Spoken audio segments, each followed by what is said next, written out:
강사는 변하고 세상은 변해도 이 사람은 잘 변하지 않습니다. 그래서 복음이라는 것이 놀라운 게요. 이 복음은 이 사람을 변하게 만들고 그 삶을 변화시키는 힘을 가지고 있기 때문이죠. 하지만 복음으로 변화된 사람도 이 조심해야 될 때가 있는데요. 변하기 전의 모습, 그 모습이 이 감추어져 있다가 다시 나타날 때가 있기 때문입니다. 요즘 우리가 보고 있는 모세도 그렇습니다. 사실 모세도 이 충동적으로 애굽의 병사를 죽이고 이 광야로 쫓겨나게 되었죠. 그는 매우 철두철미한 사람인 것은 분명하지만 이 한 번의 감정을 참지 못했고 일을 저질렀고 결국 그 일이 이 모세를 광야로 내몰게 되었습니다. 아마도 이 모세는 이 광야라는 곳에 살면서 그런 충동이 아무런 의미가 없다라는 것을 깨달았을 것입니다. 왜냐하면 광야는 굉장히 긴 시간이고 또 광야라는 곳은 시간도 잘 가지 않는 곳이기 때문에 이 충동적으로 움직일 수가 없는 곳, 그것이 바로 광야였죠. 그렇게 광야의 세월을 만나서 이 모세가 조금씩 변화되기 시작했고요. 그리고 하나님을 만나 이스라엘 백성들을 참아내는 그런 끈기 있고 인내 있는 지도자로 성장하는 것을 알 수가 있는데요. 그런데 결국에 이 한 번을 참지 못하고 그 충동적인 성질이 튀어나와서 결국 모세는 이 가나안 땅에 들어가지 못하는 이 안타까운 그런 일들도 맞이하게 됩니다. 모세의 감추어졌던 기질이 튀어나와 버린 것인데요. 그런 모습을 보면서 우리는 아직도 그 모습이 남아있구나라는 생각을 지울 수가 없었습니다. 우리들도 그렇죠. 겉으로는 다 변화된 것처럼 괜찮은 사람처럼 살고 있지만 사실은 감추어 놓은 문제들이 더 많이 있다라는 것을 부인할 수가 없는데요. 그리고 그 문제들은 고질적으로 우리 신앙의 발목을 잡고 있고 또 우리를 넘어뜨리려 하고 있습니다. 그래서 언제나 조심해야 되는 건 제가 이제 되게 굉장히 이걸 강조하는 건데 여러분들과 제가 가장 쉽게 무너지는 건 대부분 똑같은 문제들이에요. 그 신앙에서 이 패턴이 거의 비슷합니다. 그 패턴에서 내가 약점이 어딨냐, 내가 하나님을 섬길 때 신앙생활할 때 대부분 다 패턴대로 다 똑같은 패턴대로 그렇게 넘어지게 되어 있죠. 그러니까 예전에 나를 무너뜨렸던 습관이 똑같이 어느 날 또 그 습관이 또 나타나고 예전에 있었던 그 나를 무너뜨렸던 그 아킬레스건 같은 게 여전히 또 같이 다시 나게 나타나서 그게 또 나를 무너뜨리게 됩니다. 그러니까 사실 우리가 이제 그 신앙생활이 무너지지 않기 위해서 보면요, 이 내가 어떻게 무너졌느냐, 예전에 어떤 방식으로 어떻게 내가 무너졌나를 분석해 보면 그러면 내가 그것들을 잘 방어할 수 있고 잘 막을 수가 있게 됩니다. 그래서 대부분 이전의 그 모습은 여전히 지금 나를 무너뜨리는 문제라고 보면 될 것 같습니다. 그래서 그 패턴에서 대부분 사람들이 벗어나지 못해요. 그래서 이 패턴을 깨는 게 신앙생활에 굉장히 중요한 것이거든요. 그래서 이 모든 어떤 뭐 심리학적으로도 그렇겠지만 이 자기에게 주어진 패턴들이 있습니다. 그 패턴들을 깨지 못하면 사실 신앙생활도 굉장히 어렵다. 그래서 이 패턴들을 잘 극복하는 것은 굉장히 중요한 것이다라는 걸 여러분 기억할 필요가 있습니다. 그러니까 이런 얘기가 좀 어떻게 들릴지 모르겠지만 이전에 그랬던 사람은 지금도 그럴 가능성이 다분하죠. 그러니까 이게 예수를 믿던 안 믿던 이제 이게 우리가 참 아쉬운 모습이에요. 그러니까 이전에 그랬던 모습은 여전히 지금도 그럴 가능성이 다분합니다. 우리 이 사실을 알고 이러한 문제를 위해서 기도할 필요가 있는데요. 예전의 내 모습이 지금 나의 모습을 무너뜨리지 않도록 언제나 주의해야 되고 신경 쓸 필요가 있다라는 거죠. 오늘 본문에서 저는 조금 이렇게 표현하면 좀 그런데요, 징글징글 맞은 이스라엘 백성들을 좀 볼 수가 있었어요. 지난주까지 우리는 이 16장 전반부를 통하여서 하나님이 세우신 지도자 이 모세에게 반역하여 이 살아있는 채로 이 수월에 빠져버린 고라 자손과 그의 일당들을 살펴볼 수 있었습니다. 그들은 살아있는 채로 즉결 심판을 받아서 이 수월에 빠져버렸는데요. 이러한 일은 성경 어디에도 나오지 않는 심각한 일이었습니다. 하나님께서 그들을 바로 심판하셨고 그들의 세력을 한 번에 하나님이 와해시켜 버렸죠. 그러면 이쯤 되면 여러분 이스라엘 백성들은 어떻게 됩니까? 이 정신을 차려야 돼요. 정신을 차려야 되고 이제 이렇게 살면 안 되겠구나 이런 마음을 가져야 되죠. 더군다나 지금 이 상황은 이제 추측해 보기를 광야 기간 약 38년, 즉 이제 38년 동안 광야 생활을 진행했고 2년 뒤면은 가나안 땅에 들어가는 그 마지막 단계에 놓여 있습니다. 38년 동안 광야 생활을 했는데 그때 얼마나 많은 일이 있었을까요? 수많은 일들이 그들의 삶을 찾아왔고 하나님이 가르치시고 또 어르시면서 이들을 인도해 주십니다. 이제 가나안 땅에 들어가기만 하면 되는데 38년 동안 이 하나님의 그 손길 아래서 그렇게 이런저런 일을 다 보았으면 이 정신 차릴 때도 그렇게 되었는데요. 그런데 이들은 변하지 않았죠. 여전합니다. 여전히 그 모습 그대로예요. 심지어 이 직전에 고라 자손과 그의 일당들이 이 산채로 수월에 빠져버렸는데 이들은 그 모든 문제의 원인이 이 아론과 모세 때문이다라고 그렇게 지적하고 있습니다. 우기기 시작하죠. 자기들의 문제라고는 조금도 생각하지 않는 이스라엘 백성들의 모습을 우리는 눈여겨볼 수 있습니다. 그러니까 내가 문제라고 생각하지 않는 거예요. 그러니까 이게 굉장히 안타까운 패턴이죠. 그러니까 이스라엘 백성들은 자기 문제를 점검할 줄 모르는 그러한 패턴들을 가지고 있고 언제나 일이 터지거나 어떤 문제가 있으면 그 문제를 누군가에게 원망과 불평으로 풀어내는 그런 패턴들로 이 삶을 꾸려나갔다라는 것을 알 수가 있습니다. 그래서 사실 이게 여러분 우리가 예수 그리스도를 만나고 주님 만났을 때 가장 중요한 건 나에게 있는 악순환의 연결고리를 끊어버리는 게 굉장히 중요합니다. 이 패턴을 끊지 못하면 여전히 그 자리에 성숙이 없어요. 예수 믿어도 성숙이 없는 이유가 그냥 예수 믿는 그냥 어떤 이 수직적인 그런 믿음은 좋아지는데 이 수평적인 믿음, 그러니까 내가 어떤 가지고 있는 삶의 패턴들을 깨지 못하면 성숙이 없는 거예요. 그러니까 이제 사실 이스라엘 백성들이 그랬거든요. 그러니까 나름대로 하나님에 대한 신뢰는 있는데 자꾸 어떤 연결고리에 자꾸 끌려가는 거예요. 이 끌려가서 자꾸 이게 발목 잡히고 자꾸 넘어지고 자꾸 성장하지 못하는. 그러니까 여러분 이거 되게 무서운 거예요. 그래서 38년 동안 이들은 영적인 그런 이 어떤 연결고리를 끊지 못하고 어떤 그런 모습들을 끊지 못하고 계속 그대로 머물러 있는 것을 알 수가 있습니다. 제가 그래서 여러분 사실 하나님을 만나게 되었을 때 또 그리스도를 영접하고 예수 그리스도를 영접하면서 그리스도인이 되면요. 그리스도인들이 가지는 중요한 특징들이 있어요. 어떤 특징이냐면 제가 패턴에서 말씀드렸잖아요. 왜 이게 중요하냐면 자기를 점검할 줄 알게 돼요. 사실은 이게 점검하는 게 되게 중요해요. 그러니까 예수를 만나고 그리스도인이 되면 자기를 점검하는 그런 자리가 필요합니다. 그래서 제가 지난 금요 시금석 기도회 때도 말씀드렸는데 다윗이 쓰임 받은 이유가 어디 있었습니까? 이 시편 25편 7절에 보면 이렇게 말하죠. 내가 어렸을 때 지었던 죄들과 주님께 반항했던 잘못들을 기억하지 마시고 주의 사랑으로 나를 기억해 주시기 원합니다. 오 주님, 주님은 좋은 분이십니다. 그리고 시편 25편 11절 이렇게 얘기하죠. 여호와여 주님의 이름을 위해서라도 내가 지은 수많은 죄악을 용서하여 주소서. 시편 25편 16절 나를 돌아보시고 불쌍히 여겨 주소서. 내가 외롭고 괴롭습니다. 이렇게 고백하는 다윗의 모습을 볼 수가 있습니다. 그러니까 이런 내용들을 봤을 때 굉장히 이런 상황들이 많이 이 다윗에게 나타나고 있거든요. 그러니까 다윗은 왜 하나님께 쓰임 받았냐라는 것을 보면요, 어떤 문제가 터졌을 때, 어떤 일이 터졌을 때 그것을 원망하거나 누구에게 탓을 돌리지 않고 이 자기를 점검하면서 내 문제가 어디 있는가에 대해서 살펴보았던 그런 상황들을 볼 수가 있습니다. 다윗은 문제 앞에서 이 원수들의 공격 앞에 이 자신을 돌아보며 점검했고요, 이 자신을 불쌍히 여겨달라 이렇게 외치게 되었죠. 하나님 앞에 자신을 살펴본 사람이 바로 다윗이었습니다. 그러니까 하나님은 이 다윗을 통해서 자기 영광을 이루시겠다라고 약속까지 하시죠. 이 모세도 마찬가지입니다. 이 모세야말로 이 문제가 있을 때 물론 실수는 했지만 이 중보자의 역할을 충분히 감당합니다. 지난 고라 자손과 그의 일당들과의 문제 속에서도 하나님 앞에 이 자신의 정당함을 고백하죠. 즉 자기 자신을 점검한 겁니다. 그러니까 내가 하나님 의롭습니다 이런 고백이 아니라 하나님 앞에 자기 자신을 돌아본 거예요. 그러니까 내가 혹여라도 내가 어떤 잘못된 그런 어떤 이 교만함으로 그런 이 권력을 누리지 않았나, 그러니까 이런 것들을 하나님께 판단을 맡긴 거예요.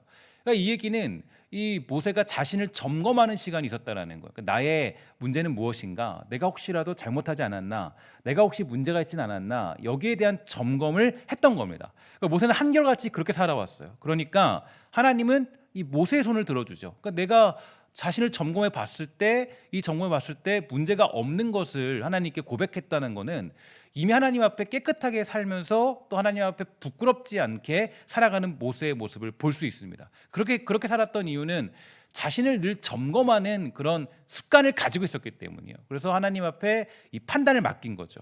그래서 이것이야말로 저는 그리스도인들이 가져야 될 모습입니다. 그래서 우리는 보통 이것을 큰 맥락으로 보면 회개라고 그러죠. 회개. 그러니까 회개라는 건 그냥 내 잘못을 용서해 주세요, 이게 아니에요. 그러니까 우리는 이미 하나님께 모든 죄에 대한 용서를 받았습니까? 안 받았습니까? 받았죠. 과거에 대한 죄, 현재에 대한 죄, 미래에 대한 모든 죄, 그 모든 죄에 대한 문제는 바로 예수 그리스도께서 십자가를 지심으로 말미암아 그 모든 죄는 다 용서받은 거예요. 여기서 뭐 우리가 막 용서 받을까 안 받을까 이런 게 아니에요. 이거 좀 이렇게 좀 용서 받아야겠지 이런 거 아니에요. 우리는 이미 용서를 이미 다 받은 상태예요. 그런데 우리가 회개라는 건 어떤 거냐? 회개라는 건 나의 아직도 남아있는 습관들과 나의 남아있는 아직도 죄에 대한 습성들, 그 짓는 모습들 있잖아요. 그 모든 것들을 내가 나를 점검하고 하나님 앞에 은혜를 구함으로 말미암아 새로운 인생으로 거듭나는 그런 삶으로 걸어가는 길을 말하는 게 회개라는 거예요. 근데 우리가 이 회개라는 것을 오해할 때가 있어요. 내가 죄를 막 용서받아야지. 아니 그럼 내가 지은 죄를 지을 때마다 하나님께 용서받을 거면 구원이라는 게 사실 의미가 없잖아요. 그러니까 사실 우리의 죄는 과거의 죄, 현재의 죄, 미래의 모든 죄까지 그리스도의 십자가로 말미암아 모두가 용서를 받은 것입니다. 그러나 회개라는 건 나의 어떤 잘못된 모습들을 점검하고 새로운 삶으로 살아가겠다라는 그런 어떤 결단이 담겨 있는 게 회개기도라는 거예요. 그러니까 이게 우리가 가져야 될 그리스도인의 자세죠. 그래서 이 자신을 돌아보는 자세, 그러니까 진짜 그리스도인의 특징, 하나님과 관계가 가까운 사람들은 회개를 사랑할 수밖에 없어요. 그러니까 하나님 앞에 회개할 수밖에 없어요. 잘못을 하냐 안 하냐, 그러니까 문제가 있냐 없냐 이걸로 사람을 판단할 수 없어요. 사실 여러분 우리가 봤을 때 우리가 조금 열심히 살아도 사실은 도토리 키재기죠. 사실은 우리가 인간이 엄청 깨끗하고 깔끔하고 이런 사람은 없잖아요. 다 똑같은 사람들이잖아요. 근데 그리스도인들 중에서 정말 괜찮은 사람은 누구냐면 죄를 많이 안 짓고 깨끗하고 이런 사람이 아니라 어떤 사람이에요? 회개를 사랑하는 사람이에요. 이런 사람들은 당연히 깨끗해지겠죠. 좀 더 깨끗한 삶을 살겠죠. 그러니까 회개를 사랑하는 사람들이 그리스도인의 아주 적절한 모습이다. 이 모습이라고 볼 수가 있는 것입니다. 그런데 이스라엘 백성들을 보면 이게 사실 이런 의심하면 안 되는데요. 그러니까 이런 의심이 들 정도예요. 사실 왜냐하면 홍해를 건넜을 때 모든 백성들은 다 구원을 받은 사람들이에요. 근데 저도 사실 그런 의심은 잘 안 해요. 안 하는데 저는 이 정도 되면 지금 오늘 본문을 딱 보면요, 이들이 구원받은 백성인가라는 의심이 들 정도입니다. 그러니까 왜냐하면 이게 아까 말씀드렸죠. 그 예수를 믿게 되면 우리가 어떤 특징이 있어야 돼요? 그러니까 회개하는 특징이 있어야 돼요. 자기를 점검하는 특징이 있어야 돼요. 38년이 지났습니다. 그러니까 홍해를 건너고 38년 지났어요. 근데 지금 아직도 여기 상태에 있는 거예요. 이거는 여러분 우리가 이거 도대체 어떻게 된 거냐? 그러니까 자기를 점검하는 습관이 조금도 없는 거죠. 조금도 회개하는 습관이 없다는 거, 소위 말해서. 이거는 우리가 의심해 볼 수 있는 어떤 여지가 있다라고 볼 수가 있습니다. 어쨌든 근데 우리가 하나님의 구원을 의심할 수는 없으니까 그래도 구원 받았다라고 우리가 인정을 하지만 그래도 너무 안타까운 모습이다라고 나는 생각을 지을 수가 없죠. 16장에는 제가 예전에 서론에도 말씀드렸지만 이 두 그룹의 불평과 이 원망의 집단이 나오는데요. 그것은 첫 번째로 고라 자손과 그의 일당들에 대한 지도층이었습니다. 이 지도자층에서 불평과 원망이 쏟아져 나온 거죠. 그래서 하나님은 그들을 이제 잘 정리해 주셨어요. 그러나 이번에는 이제 일반 백성들에게 그 원망과 불평이 흘러나오게 된 겁니다. 즉 이스라엘 백성들은 이 반역자 고라 일당과 250인의 족장의 죽음의 원인이 이 모세와 아론에게 있다라고 여기고 다시금 모세와 아론을 원망하고 또 나선 것입니다. 심지어 그들은 주께서 그런 반역자들을 형벌하시는 바로 그 현장에 있었어요.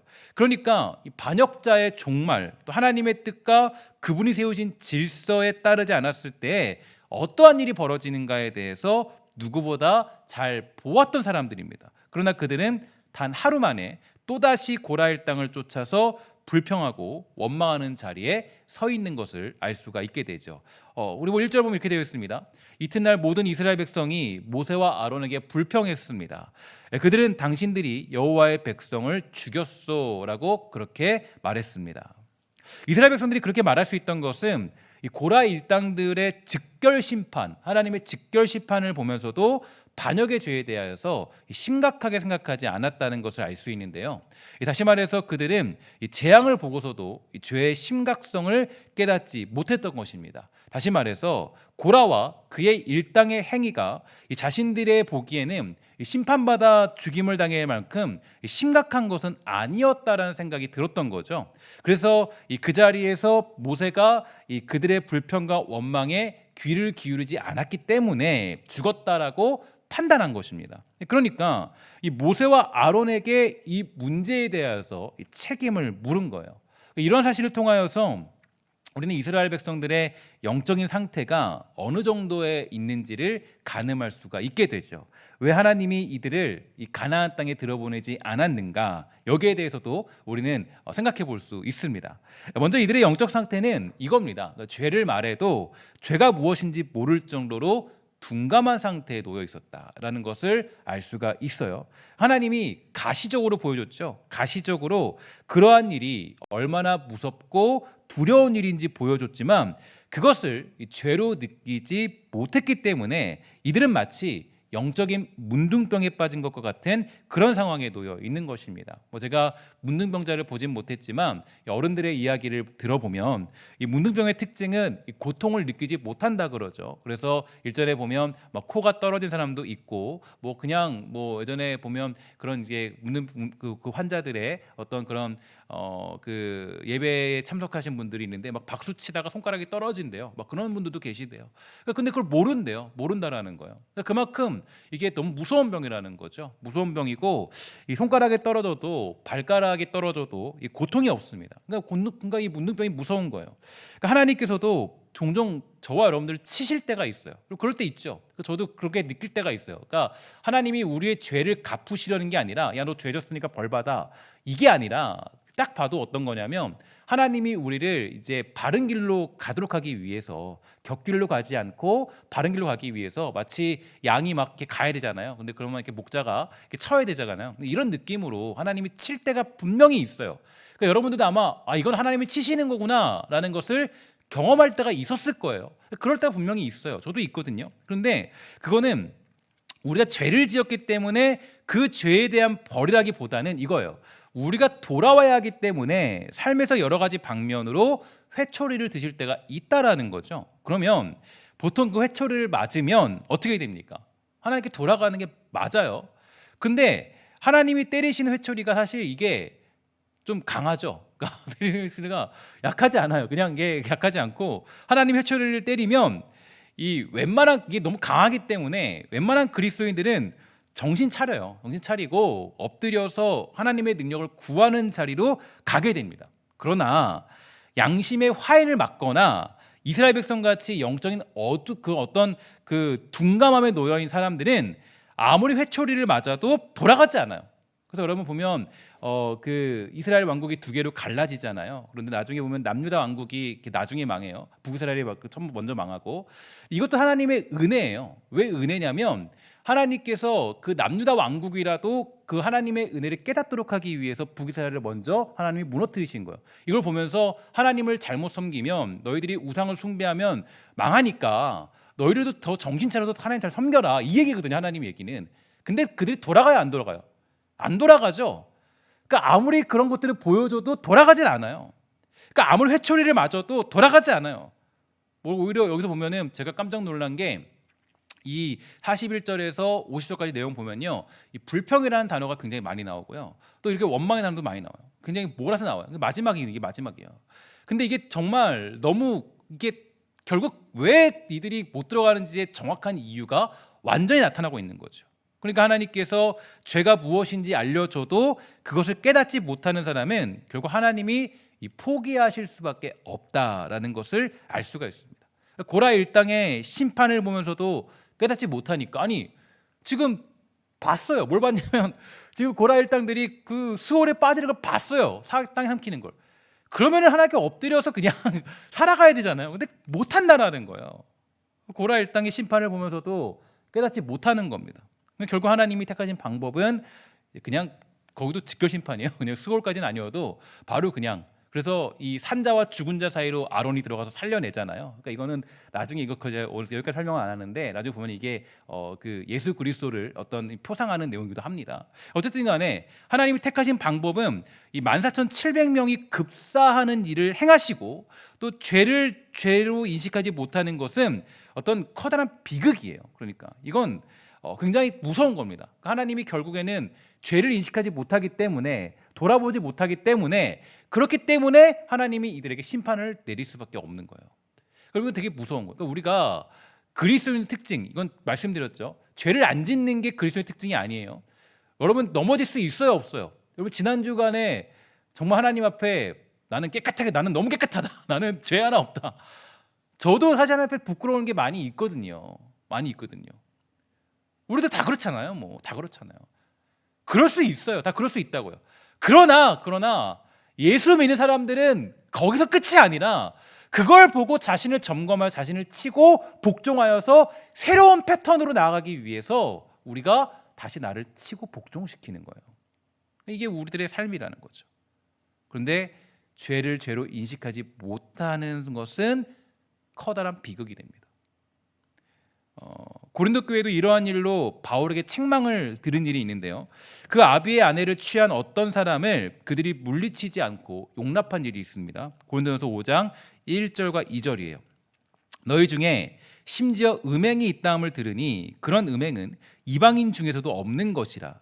누가 그 아버지의 아내를 취하였다 하는도다. 그리하고도 너희가 오히려 교만하여져서 어찌하여 통한이 여기지 아니하고 그 일 행한 자를 너희 중에서 쫓아내지 아니하였느냐. 이렇게 바울이 질문하고 있습니다. 그리고 이 문제를 보면서 이렇게 얘기합니다. 그 사람을 사탄에게 내어주어 그 사람의 죄의 본성은 멸망당하더라도 영혼을 우리 주님의 날에 구원받게 해야 할 것입니다. 이렇게 되어 있죠. 그러니까 다시 말해서 그를 내쫓는 일을 통하여서 죄가 얼마나 큰 결과를 가져오는지를 알게 함으로 다시 자복하고 회개할 수 있는 기회를 주어야 한다는 것이 바울이 고린도 교회를 향하여 말한 문제 해결 방법입니다. 그러니까 죄를 죄라고 깨닫게 하도록 만드는 거예요. 그러니까 여러분 이거 우리가 되게 중요한 거예요. 그러니까 내가 그리스도인이 되는 건 죄가 뭔지를 아는 거예요. 그러니까 죄가 뭔지를, 죄가 어떤 건지를 깨닫게 되는 거예요. 그러니까 내가 예수를 믿기 전에는 죄가 뭔지 모르죠. 그러나 예수를 믿게 되면 죄가 무엇인지 깨닫게 되고 그 다음에 그 죄를 짓지 않기 위해서 새로운 삶으로 거듭나는 거라고요. 그래서 제가 어저께 사실 청년부 이제 그 특강을 하나 해줬거든요. 이제 그 특강 요청이 있어서 그 이성교제 특강과 결혼 특강을 해줬는데 제가 그래서 그리스도인이 아닌 사람과 왜 교제하는 게 어렵냐? 이거는 뭐냐면 가치관이 달라요. 그러니까 예수 안 믿는 사람을 만나게 되면 죄에 대한 기준이 달라요. 그러니까 예수 믿는 사람과 믿지 않는 사람의 차이는 죄에 대한 기준, 윤리 기준이 다르거든요. 그렇기 때문에 이게 맞지 않는 거예요. 그러니까 우리는 죄라고 인식하고 있는데 예를 들어서 하나님 앞에 살아갈 때 주의를 지키지 않는 거 우리 죄죠. 우리는 하나님 앞에 부끄러운 거잖아요. 근데 이들은 그걸 못 느낀다고요. 못 느껴요. 그러니까 이게 문제가 되는 거예요. 이게 차이예요. 그리스도인과 비그리스도인의 차이는 죄를 아느냐 모르느냐, 이것 때문에 가슴 아파하느냐, 괴로워하느냐 괴로워하지 않느냐, 여기 차이라고. 여기 차이. 그래서 이 고린도 교회를 향하여서 이 사도 바울이 뭐라 그러냐면 그를 사탄에 내어준 한이 있더라도 뭐 하라는 거야? 내어 쫓아서 죄를 깨닫게 해라. 그래서 너가 그렇기 때문에 이게 이렇게 함으로 말미암아 이들이 구원받도록 해라. 이게 사도 바울의 얘기예요. 무엇보다 죄를 깨닫게 하는 게 중요하다라는 거죠. 그러나 이스라엘 백성들이 어땠습니까? 그들은 죄를 죄로 알지 못했습니다. 그러니까 하나님이 지키시고 세우신 모세와 아론에게 고라 일당의 문제들에 대하여 이건 당신들의 책임입니다. 당신 때문에 수월이라는 게 일어났잖아요. 38년 동안 전적인 은혜로 이스라엘 백성들을 하나님이 돌보십니다. 이스라엘 백성들은 변화되지 않았고 여전히 죄악에 머물러 있는 사람들이었어요. 그리고 그 구체적인 특징이 바로 불평과 원망이라는 열매로 그렇게 맺혀지게 된 것입니다. 그래서 이게 길게 아주 오랜 시간 동안 이 불평과 원망이라는 것을 여러분들에게 이렇게 설교하게 된 이유는 어디 있냐면, 이거 해결되지 않으면 사실은 우리가 가나안 땅에 들어간 하나님은 절대로 그 땅의 축복을 누릴 수 없도록 만들어요. 하나님의 목적은 사실 그 땅에서 새로운 패턴 가지고 살아가도록 만드는 거거든요. 새로운 패턴을 가지고, 그리스도의 패턴을 가지고. 그런데 우리가 그 열매를 맺고 있으면 들어갈 수 있는 길이 없어요.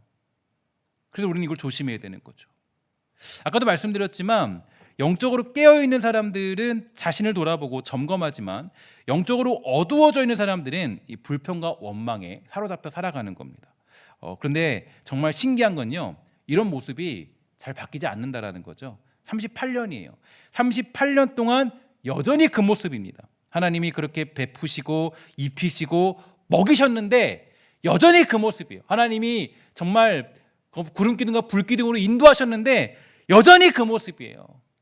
얼마나 답답한 일입니까? 저도 사실 모태신앙으로 약 40년 동안 지금 신앙생활 했는데 하나님이 저를 보면서 답답해 하실지 기뻐하실지 모르겠어요. 정말 야, 너는 내가 그렇게 인도해 놨는데, 평생 그렇게 인도해 놨는데 너 아직도 이 모습이니? 하나님이 저에게 말하는 것 같은 그런 느낌도 들었습니다.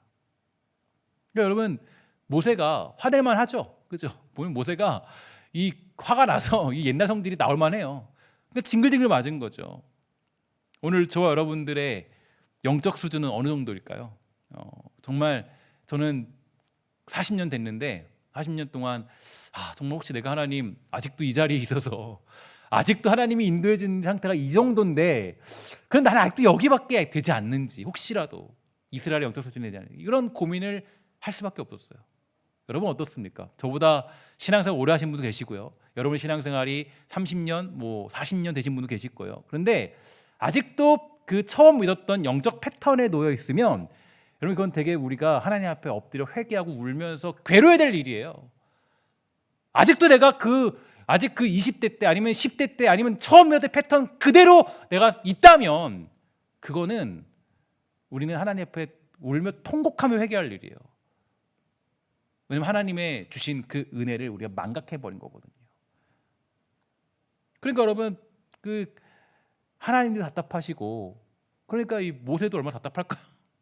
그러니까 오죽하면 그 마지막에 자기 성질이 그죠 튀어나오면서 그죠 그랬을까. 또 뒤와 더불어 우리 교회는 또 어떻습니까? 우리 교회는 약 37년 정도 됐습니다. 이제 38년 되는 게 얼마 남지 않았어요.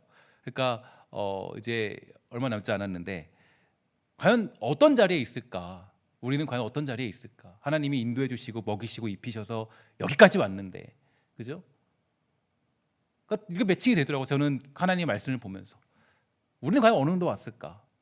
우리가 과연 이스라엘 백성들은 아닐까?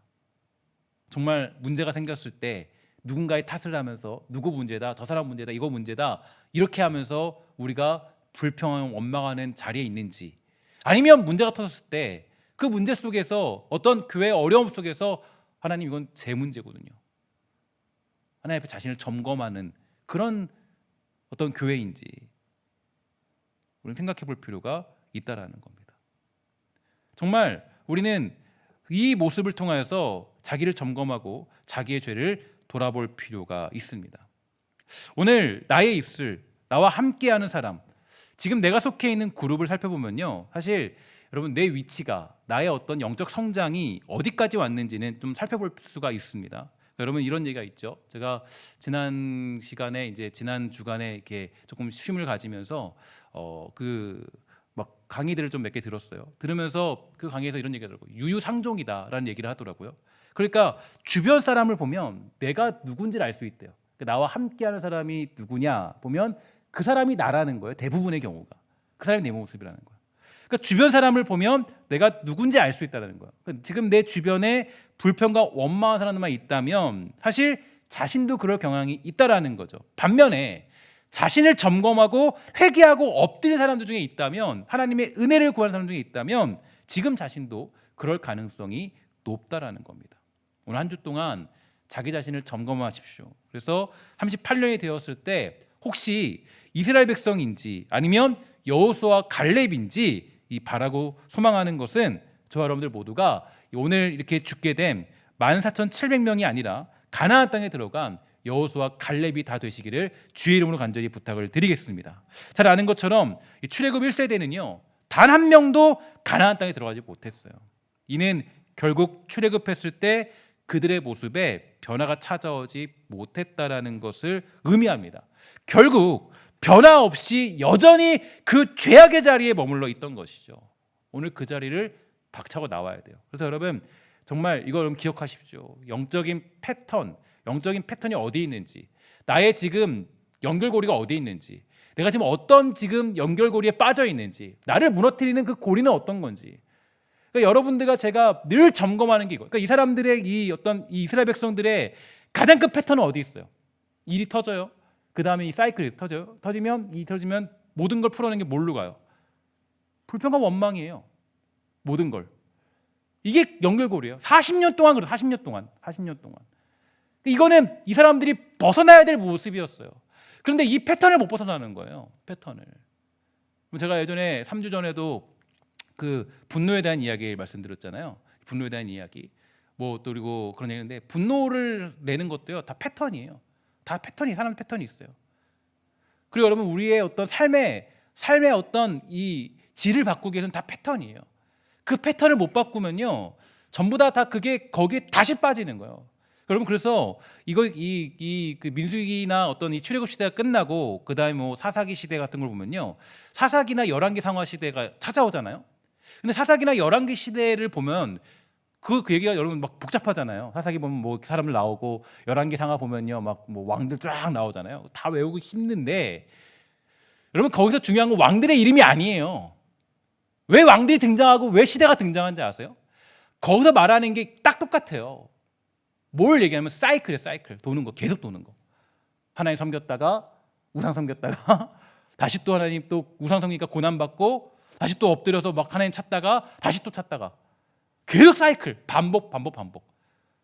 이스라엘 백성들의 가장 큰 문제는 그 영적인 패턴에서 벗어나지 못했다라는 겁니다. 그 패턴을 못 깨고 나온 거예요. 그러니까 그 어떤 하나의 그 알을 깨고 나와야 되는데 그걸 못 깨고 나가니까 계속 그 자리에 머무는, 계속 그 자리에. 그러니까 개인적으로 공동체적으로 마찬가지예요.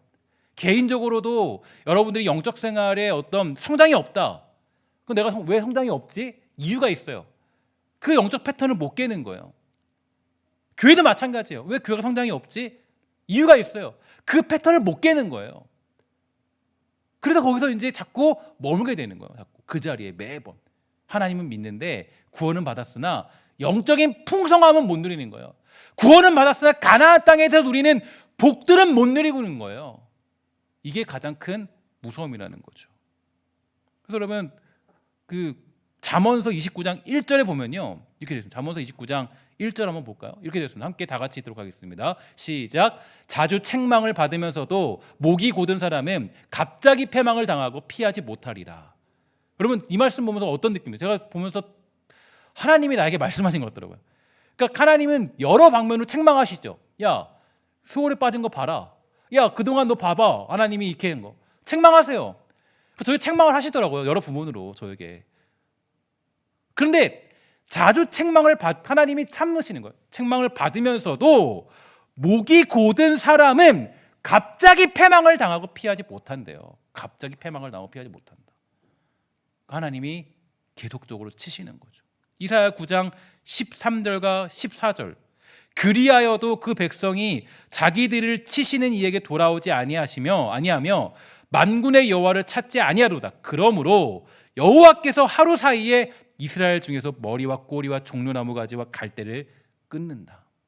그러니까 여러분 이게 하나님이요 오래 참는 분이기도 하지만 또 하나님은 공의 하나님입니다. 그러니까 하나님은 오래 참으세요. 우리가 영적 패턴을 끊도록, 그러니까 잘못된 영적인 고리를 끊도록 하나님이 오래 참으세요.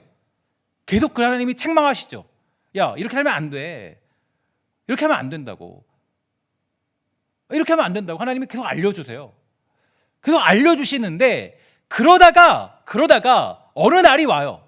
어느 날. 그러니까 보면 여기서 보면요, 제가 이 말씀도 보면서 깜짝 놀랐어요. 하나님이 참으세요. 오래 참으세요. 오래 참는데 우리에게 다가오는 심판은 어느 날입니다. 어느 날.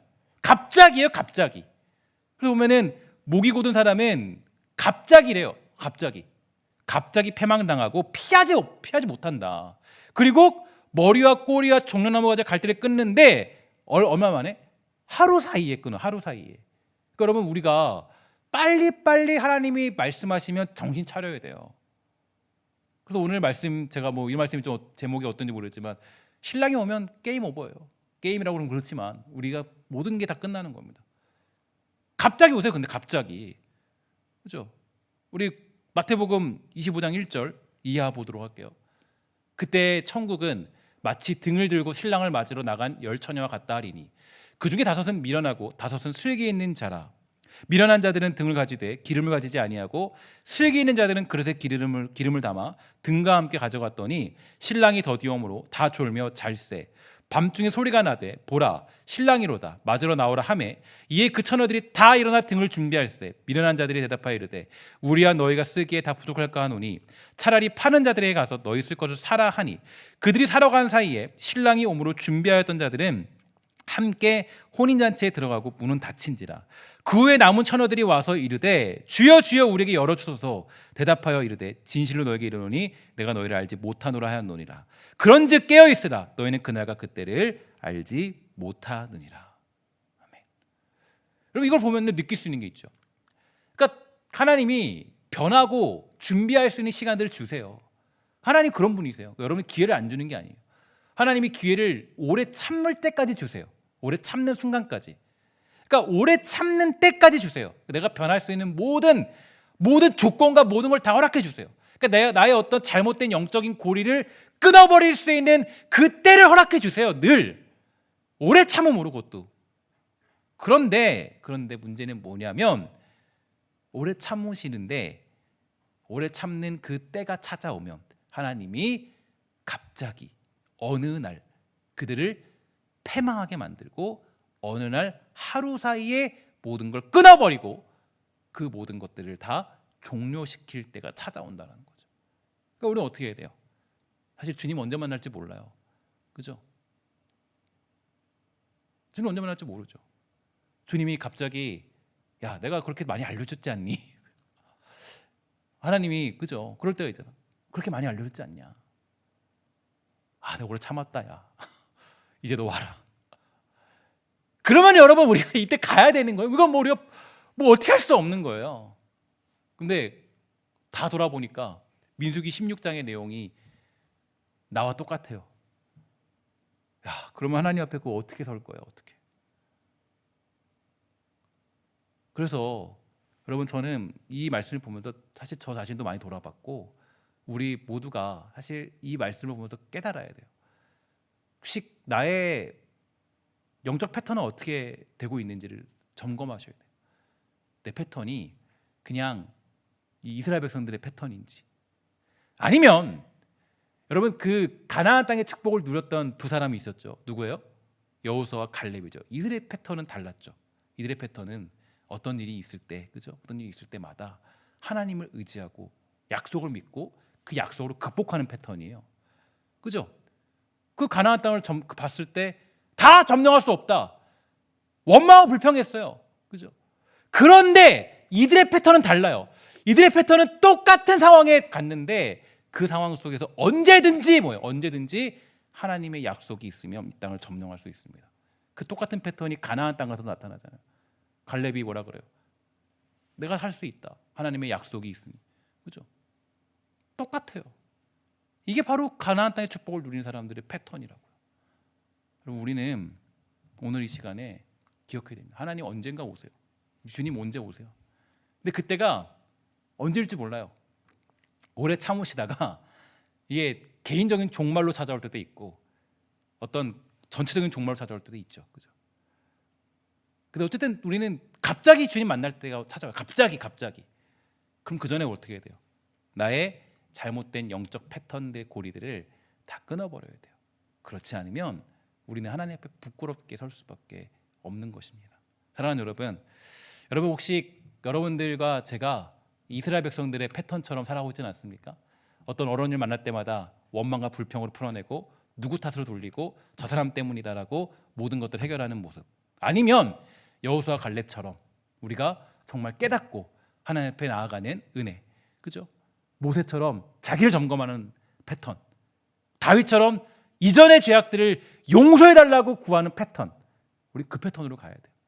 그래야 신랑 오셨을 때 그때 우리는 하나님을 기쁘게 맞이할 수 있는 삶으로 살아갈 수 있는 것입니다. 사랑하는 우리 신석기의 모든 권속들이 그러한 삶으로 거듭나게 되기를 주의 이름으로 간절히 부탁을 드리겠습니다. 기도하도록 하겠습니다. 하나님 감사합니다. 이 땅 살아갈 때 우리 모두가 정말 여러 가지 하나님의 경고를 듣습니다. 그 모든 경고를 들을 때 혹시 우리는 변하지 않는 또 전혀 어떤 감각도 없는 그런 사람을 살고 있지 않은지 점검해 봅니다. 좀 축복하여 주셔서 우리의 잘못된 연결고리를 끊어버릴 수 있도록 허락하여 주시고 우리의 잘못된 영적인 패턴들을 끊어서 하나님이 기뻐하시는 영적인 패턴으로 거듭날 수 있도록 주님 허락하여 주시옵소서. 아버지의 은혜를 구하며 모든 말씀 예수님의 이름으로 간절히 기도합니다. 아멘.